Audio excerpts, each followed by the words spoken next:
Let's talk about a topic that a lot of people have to deal with during separation, and that is whether they should reach out to their divine partner or not, if they should follow their heart and often their mind and just write an email or a text message or just completely shut them off.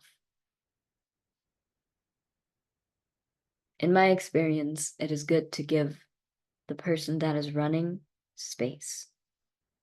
Give that person space to miss you, to realize their own energy and your energy and how great you are together.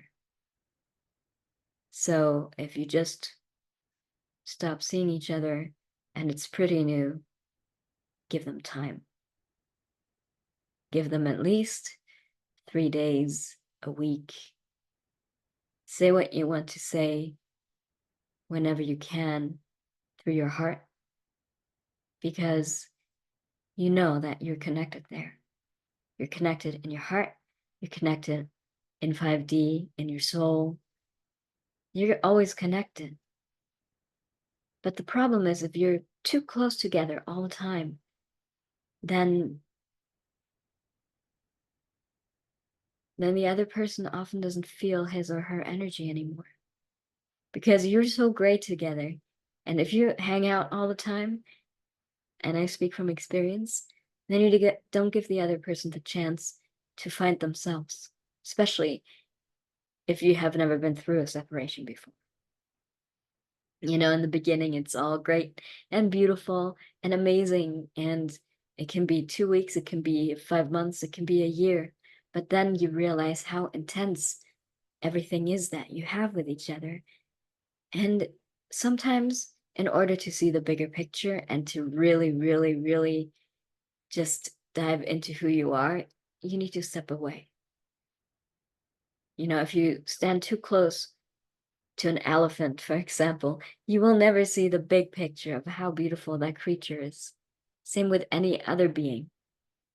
You want to give your partner the space to find out who he or she truly is, space to miss you, space to dream of working with you, space of loving you from a distance.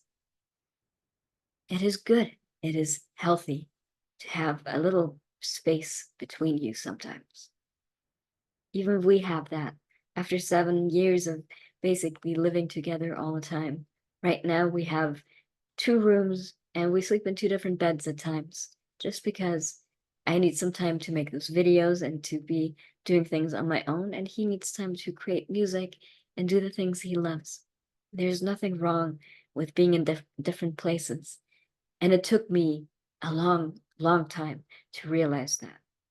And because of that problem, and me not realizing that it is okay to be in separate rooms and you still love each other, you still are together. That's why we had our last big separation. And for us, the distance couldn't be big enough. I had to move back to my other country where my mother lived. I had to move back there in order for him to realize how much he missed me. Every story is different.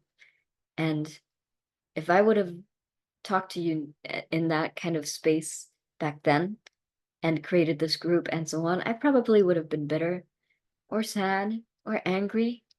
But I took the distance and I looked at the big picture of why we went through a separation. And oh my God, it was a blessing. It was the reason that he wrote me after 2 weeks of not communicating, telling me that he missed me.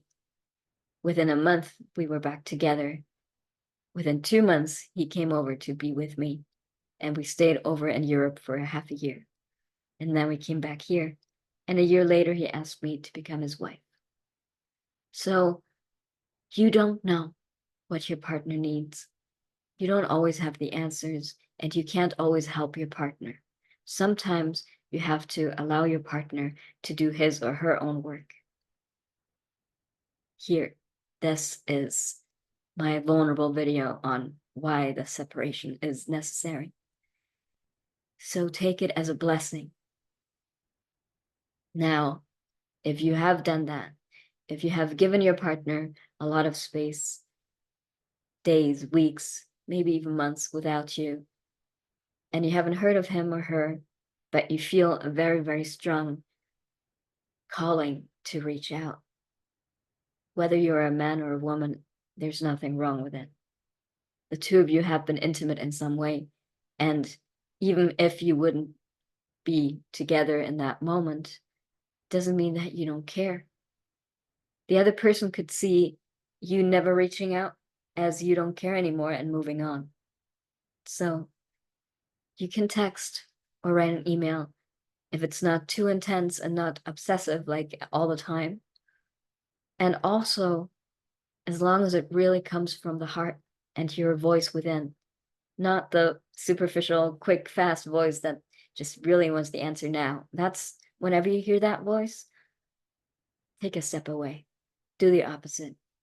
If you feel that nagging, that, uh, oh my God, I have to write that person, that is not what you really need to do. Give yourself the time to realize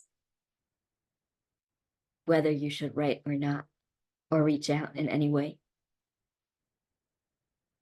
I am really, really grateful that I went through that experience. And I cried many nights. I stayed alone. It was a very hard time. We lived in Montana at that time, and I didn't have a car. He left for California to get my passport because we couldn't get along anymore. We were basically living in an Airbnb that was one room, and we just couldn't do that. Misunderstandings, miscommunication, him feeling I was controlling him, me feeling like I couldn't do anything right, and we needed the distance. And even him going away and taking a motel wasn't enough. You know when you have to step away. I knew I had no choice. I had to. If I wanted to save what we had in any way, I had to step away. I wished him the best. I did not talk about him with a lot of people, and especially not in a negative way, because I knew personally that he and I, deep in my heart, would be back together. And I did not want other people to be angry at him, to say bad things about him when I wasn't there, to protect me because they meant it well, while I couldn't even be there and hear the things they would say to him, which would hurt him. That is another video, another topic I'm going to talk about. But as for whether you should reach out to your partner or not, it really depends on your situation. Well, I'm hopeful that I was able to help you a little bit today with my personal story. And I'm so grateful that you're here. And thank you for watching. Have a beautiful day.